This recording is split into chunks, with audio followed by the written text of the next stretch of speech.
Meu filho usou a minha traição para me chantagear.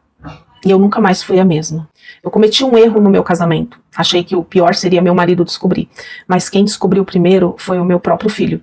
E o que ele fez depois destruiu completamente a minha vida. Gente, essa história é muito forte. Presta atenção e depois você dá a sua opinião. Eu sou casada há 25 anos e tive 2 filhos nesse casamento. Meu filho mais velho é um homem com mais de 20 anos.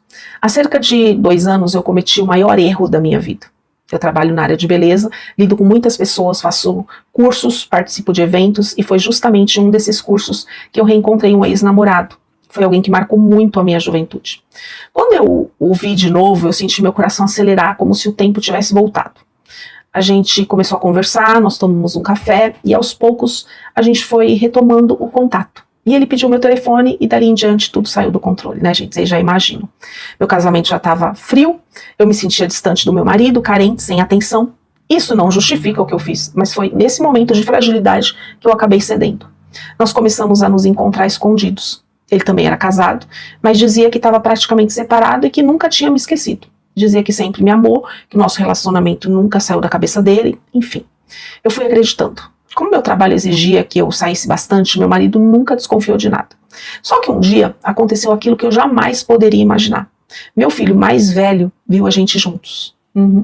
Era um barzinho muito longe da minha casa. Eu nunca imaginei encontrar alguém conhecido ali, muito menos o meu filho. Quando eu olhei, meu filho estava parado observando a gente. Eu achei que ele ia fazer um escândalo. Mas não, ele caminhou até a mesa, olhou para mim, sorriu e disse assim: "Oi, mãezinha, tudo bem?" Bem irônico. Depois ele olhou para o homem que estava comigo, voltou a olhar para mim e falou assim: "Depois a gente conversa, hein, mames?" E foi embora. Gente, eu gelei. Naquele instante eu já sabia que aquilo ainda ia terminar muito mal. Só que não terminou do jeito que eu imaginava, foi muito pior. Eu passei o dia, o restante do dia tremendo, sabe, com o corpo ruim, com a pressão alta. Cheguei em casa imaginando que ele ia contar tudo pro pai. Pensei que meu casamento tinha acabado ali. Mas eu não fazia ideia do que realmente estava por vir. No dia seguinte, meu marido saiu para trabalhar. Pouco tempo depois, meu filho entrou em casa e pediu para conversar comigo. Nós nunca tivemos uma relação muito próxima, sabe? Ele sempre me deu muito trabalho. Ele começou a falar de forma sarcástica, ele sempre foi irônico, sarcástico. Ele disse que sempre me enxergou como exemplo, que eu vivia dando conselhos e sermões, mas que na verdade era uma hipócrita. E eu tentei explicar. O que não tinha explicação, né, gente? Eu disse que tinha sido uma fraqueza, um erro, que eu estava arrependida, mas ele não deixava nem eu terminar as frases. Até que ele falou assim: "Vamos fazer um acordo." Na hora, meu corpo inteiro gelou, porque eu conheço bem meu filho. Perguntei que acordo seria aquele. Foi então que ele disse uma frase que jamais eu imaginei ouvir e nunca saiu da minha cabeça. Uma frase que destruiu tudo dentro de mim. Ele olhou bem nos meus olhos e disse assim: "Já que você sai com outro homem, eu também quero saber como é sair com você." Gente, vocês ouviram bem. Naquele momento eu congelei. Eu achei que eu tinha entendido errado, e aí eu respondi imediatamente: "Você tá louco? Você enlouqueceu? Você me respeita." Mas ele continuou. Ele disse que se eu recusasse, ele mostraria pro pai todas as fotos e vídeos que ele tinha feito naquela noite. Falou que eu perderia meu casamento, minha família e tudo aquilo que eu construí durante tantos anos. Que eu não tinha moral nenhuma para falar, para respeitar, para me respeitar. Eu fiquei sem reação. Na minha cabeça só existia 2 possibilidades. Ou a minha família seria destruída, ou eu enfrentaria algo que jamais eu imaginei viver. No dia seguinte, meu marido saiu novamente para trabalhar. Meu filho entrou no meu quarto. Eu estava completamente paralisada pelo medo. E aí, gente, eu acabei cedendo à chantagem e às ameaças. O que eu vivi naquele momento, eu fiquei em estado de choque, paralisada, chorando o tempo inteiro sem conseguir reagir. Aquilo foi vivido como uma violência que marcou profundamente a minha vida. Depois daquele dia, nunca mais eu consegui ser a mesma pessoa. Ele disse pra mim que eu não era tão boa, que eu estava muito fria, que será que eu era assim com o meu amante? Ele falava assim, sabe, bem irônico: "Será que você foi assim com o seu amante? Porque comigo você foi tão fria, você nem se mexeu? O que ele viu em você?" Gente, eu só chorava. Foi uma coisa assim que vocês não têm noção. Eu entrei em depressão. Passei cerca de 1 ano praticamente isolada, sem conseguir trabalhar, sem vontade de conversar com ninguém. Eu sentia vergonha, culpa, medo, nojo de tudo que tinha acontecido. E o mais estranho é que o meu filho nunca contou pro meu marido nada do que aconteceu com ele, nada do que eu fiz.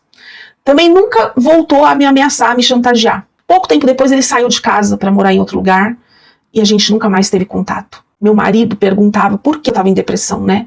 Meu marido percebeu que eu tinha mudado completamente. E ele pergunta até hoje o motivo daquela tristeza tão profunda. Mas eu nunca consegui contar. Nunca. Eu penso todos os dias em revelar a verdade para ele, para sair esse peso, sabe, do meu coração. Ao mesmo tempo, eu acredito que se eu fizer isso, eu vou perder meu marido, porque eu conheço a reação dele. Eu amo meu esposo, eu me arrependo profundamente da traição. Foi um momento de fraqueza.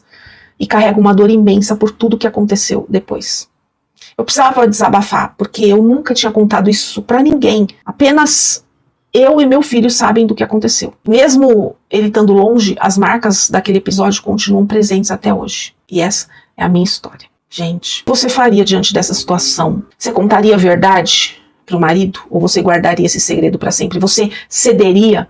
Ou você deixaria todo mundo ficar sabendo que você traiu seu marido, a família, enfim? Fala aí a sua opinião, porque eu sei que tem muita gente querendo falar. Tenho 49 anos, sou divorciado, tenho 2 filhos, uma filha mais velha que já é casada e mora na casa dela, e um filho de 20 anos que morava comigo. Meu filho sempre foi muito sociável, a nossa casa vivia cheia de amigos, eles chegavam, conversavam, davam risadas, assistiam televisão. Eu tratava todo mundo com muito carinho, como se fossem meus próprios filhos. Sempre fui uma mulher vaidosa, gostava de me cuidar, e eles brincavam sempre dizendo assim, nossa, sua mãe é tão bonita, né, muito bonitona. E eu levava tudo na esportiva, nunca enxerguei maldade, porque para mim era tudo como um filho. Mas depois de um tempo, eu comecei a perceber que algumas coisas estavam muito erradas. Todas as manhãs, eu acordava com dor no meu corpo todinho, gente. O corpo inteiro. Eu sentia um cansaço fora do normal. Como se eu tivesse feito um esforço enorme físico durante a madrugada. O que mais me preocupavam eram as dores nas pernas e nas partes íntimas. Eu dizia para o meu filho, eu não sei o que está acontecendo comigo, eu devo estar doente, parece que eu acordo cada dia pior, né? E ele fingia muita preocupação.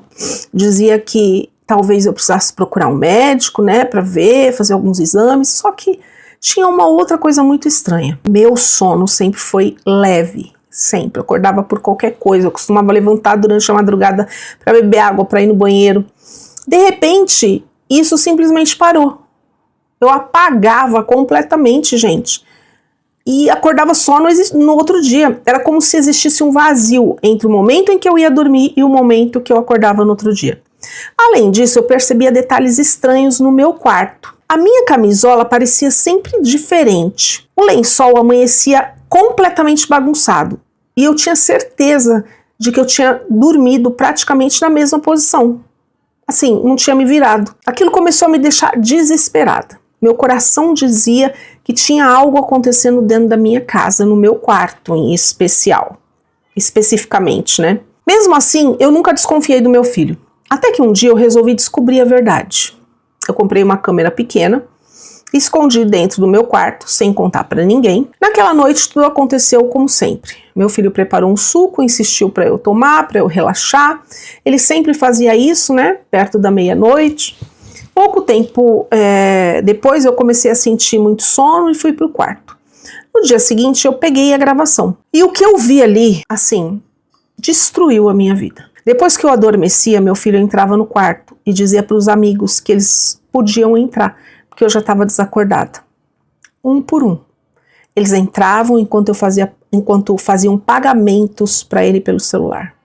Era uma verdadeira fila. Meu próprio filho recebia dinheiro para permitir que aqueles homens entrassem no meu quarto enquanto eu estava totalmente inconsciente. Quando eles terminavam o que eles tinham que fazer comigo, eles vestiam novamente a minha roupa, me cobriam e saíam como se nada tivesse acontecido. Por isso a minha camisola estava sempre diferente. Às vezes estava, né, sabe como que é homem? De trás para frente, do avesso. Naquele momento eu entendi, porque eu acordava machucada todos os dias. Eu passei horas trancada dentro do meu quarto chorando. Eu não conseguia acreditar que aquilo estava acontecendo comigo. Eu falei, não é possível. Mas eu sabia que eu precisava agir. Peguei todas as gravações e fui diretamente para a delegacia. Mostrei cada prova para os policiais. Eles montaram uma operação para prender todos em flagrante. Na noite seguinte, meu filho preparou novamente o suco. Dessa vez eu fingi que eu tomei. né? Eu não tomei. Assim que ele saiu da cozinha, eu joguei tudo fora e eu fingi que eu tava dormindo, como sempre, que eu tava tonta, que eu tava morrendo de sono. Pouco tempo depois eu ouvi a porta do quarto sendo aberta. Meu coração parecia que ia sair pela boca, gente, de tanto medo. Meu filho entrou acompanhado dos amigos. Eles acreditavam que eu estava desacordada, né, como sempre. Quando eles começaram a agir, a polícia entrou imediatamente na casa, porque, né, eles não queriam que eu passasse por isso de novo. Todos foram presos em flagrante. Meu filho também. Hoje faz 1 ano que ele está preso, junto com os envolvidos. Eu nunca fui visitar ele, eu não consigo explicar o que eu sinto. A dor de descobrir que o meu próprio filho foi capaz de fazer uma coisa dessas, destruiu uma parte de mim, sabe? Um pedaço de mim. Eu passei por uma profunda depressão. A minha filha, ela esteve do meu lado durante todo esse tempo, me apoiando, e Deus foi quem me sustentou para que eu não desistisse de viver, porque eu tive vontade de desistir. Eu resolvi contar essa história porque muitas pessoas acham impossível alguém ser traído dentro da própria casa, né, por quem a gente mais ama. Mas infelizmente acontece, eu vivi isso, sou prova viva disso. E se existe uma coisa que eu aprendi é que a verdade sempre aparece. Aquilo que é feito escondido um dia vem à luz. Agora eu quero muito saber a sua opinião, sabe? O que você faria se você estivesse no meu lugar? Você denunciaria o seu filho? Essa é a minha triste história. Gente, que coisa, né? Assim, eu não tenho palavras para descrever o que eu sinto contando essa história. De verdade, é muito triste, né? Eu não consigo me imaginar nessa situação. E deixa aí o seu comentário para ela ver. Deixa aí o que você faria, o que você acha de tudo isso, enfim. Eu fico muito, assim, abalada, sabe? Fico até tonta de contar essa história. E eu peço para que você, se você tem uma história forte, manda para mim pelas mensagens que eu conto aqui, compartilha. Por favor, compartilha, tá? Precisa ser compartilhado. Essa história precisa ser compartilhada. E me segue se você ainda não me segue. Um beijo no teu coração, que Deus te abençoe.